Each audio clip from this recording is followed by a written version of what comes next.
Hello mga tagay, nagulat naman ako sa aking video, joke lang. Ngayon, andito naman si Inday Tagay, ang babaeng hindi naubusan ng tagay. Meron tayo ngayong itlog, pati, tusino. Uy, may sili. Ayan, mawawala mga katagay. At ang tanduay. Sana. So, bali ngayon, susuman lang ito. Tapos ako kain.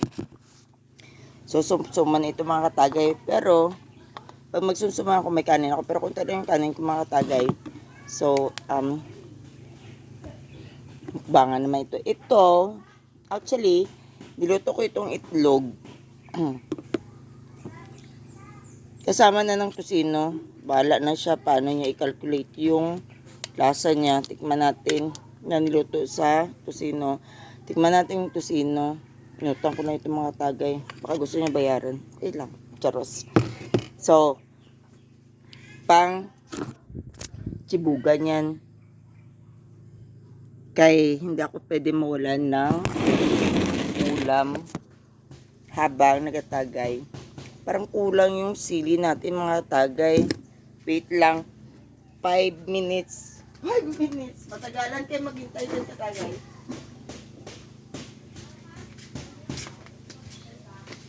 Ay, 2 seconds lang gali.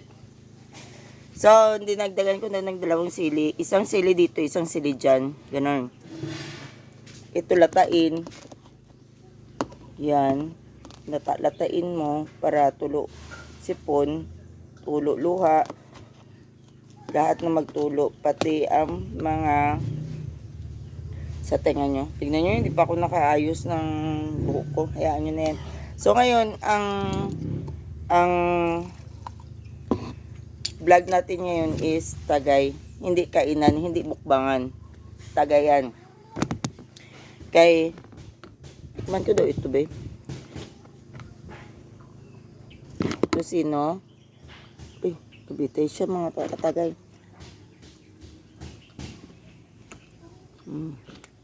Bakit lahat sa akin masarap? Pero kasi masarap talaga. Alam mo naman mga tayo, Marvel. Masarap magluto.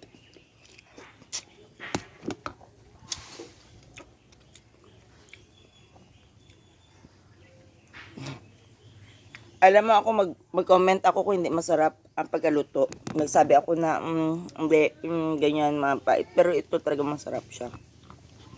So, ang hili ko yung itlog na parang malasado siya. Kunti, hindi naman siya talaga malasado. Kaya hindi ko yung mahawakan kung malasado.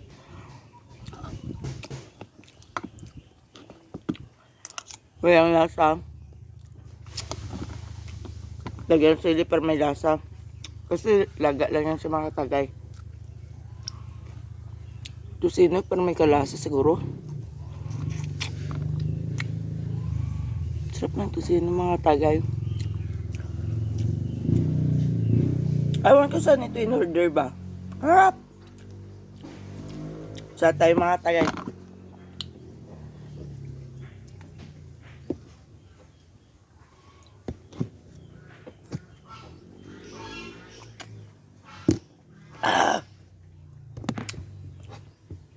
Para mawala ang luod, ang lasa ng tanduay, suka or kaya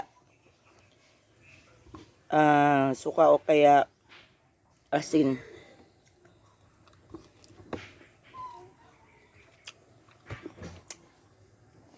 Shout out kay Cornelio. Si Kuya ang nagturo yan sa akin.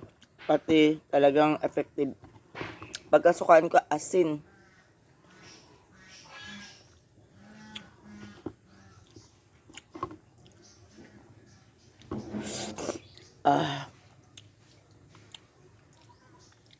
Mas maraming alam, mas maraming tagay.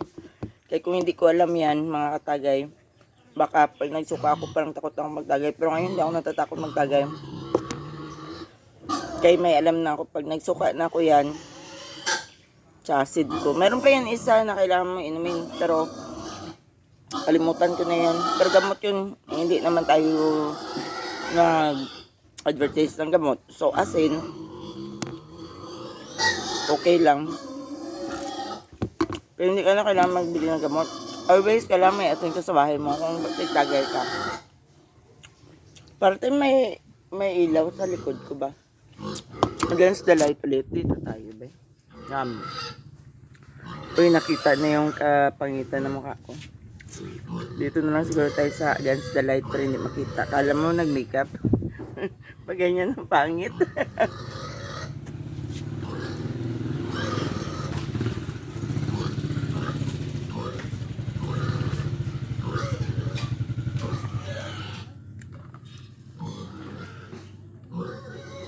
Ano ito mga tagay? Inuman, kainan. Pag nakakakain, ang sarap kasi ang... Masarap ang... Kain ka? Masarap ang tusino. So, bali nag-order ako 4 na tusino utang. Alam mo, mahilig tayo sa utang. Dapat hindi na ako inday tagay. Dapat inday utang. Kapit bahay ka lang naman din. So, oo, masarap.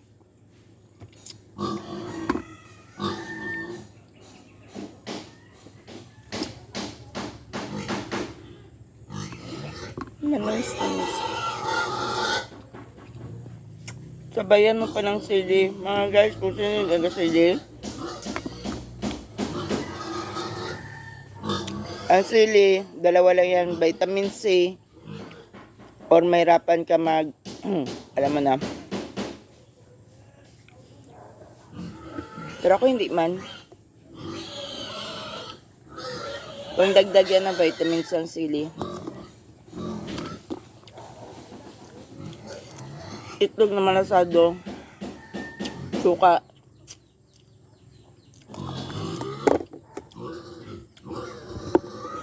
Shot.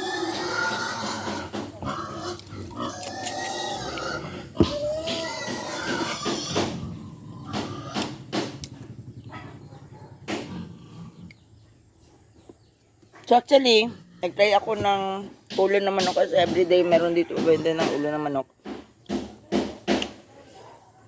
Inalis ko, iprito ko kay para mainit siya.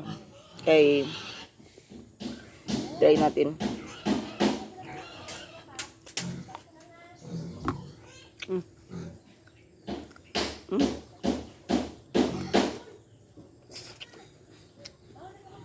Masarap.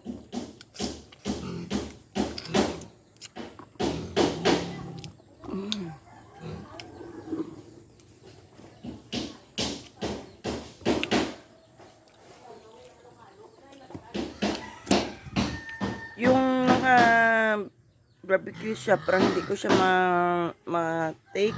Pero pinrito ko siya with sauce na yun. Kagabi pa ito. Pero masarap siya.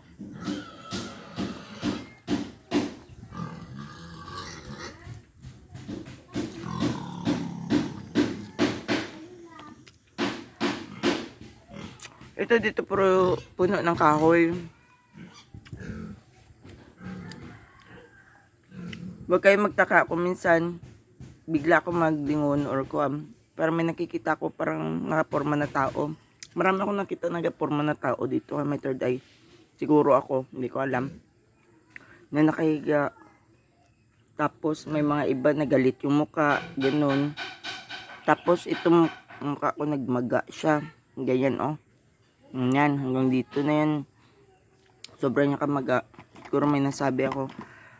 Pero nagpablong ako kayo, puro kahoyan. Ito dito kayo may nakita naman ko tao doon. Kung sa mga tao na hindi maniwala, or parang buwang ako, bahala na kayo. Kung may makita talaga ako, hindi ko alam.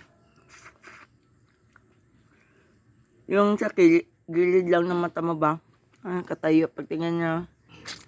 Pero sa gabi, pagtingnan ko, paggabihan sila magpakita.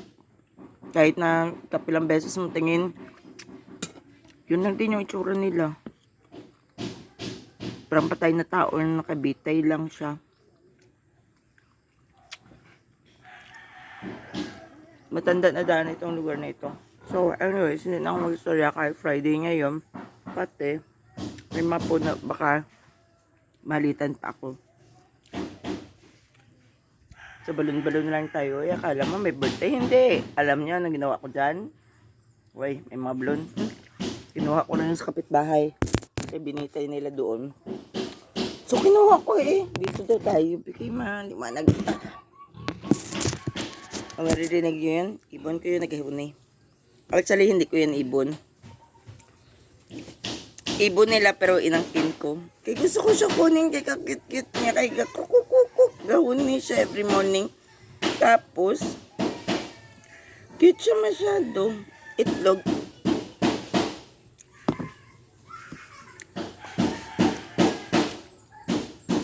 Andito na yung pinaka-inasam-asam ko. Utak ng manok.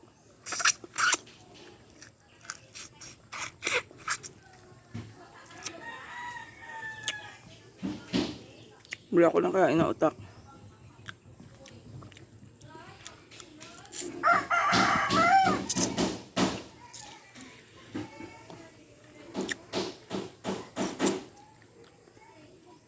Wala.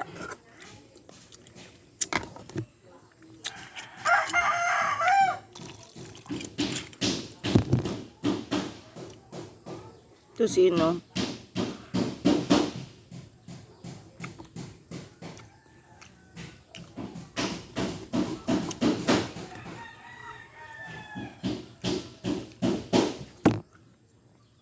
Marumi ang karahay. I don't care. Basta may kanin, bahala na sila mag-kiss-kiss dyan. Charos! Sarap to sino.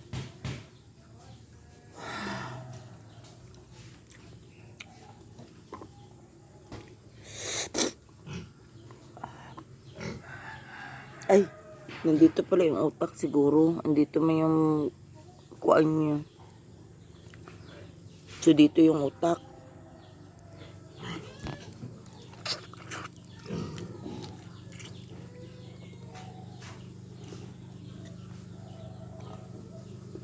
Mata. Kanin. Muka.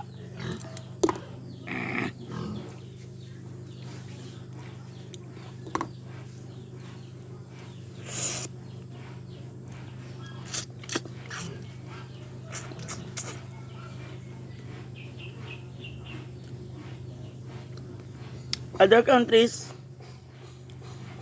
alam maka-English na tayo nito. Nakatunga na ako sa tanbay. Other countries don't eat dog food. They call this a dog food. But then dog food are the most tasty one.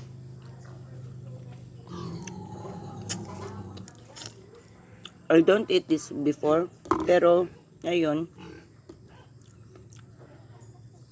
I love it. I have a fiancé, si Rob, foreigner, sa abroad, London. Ayaw niya ng bulad.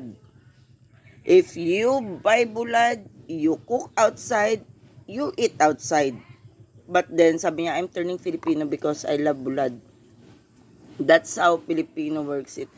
Even yung sa mga lechon, before, hindi man, ang lolo ko, ang pakilala ng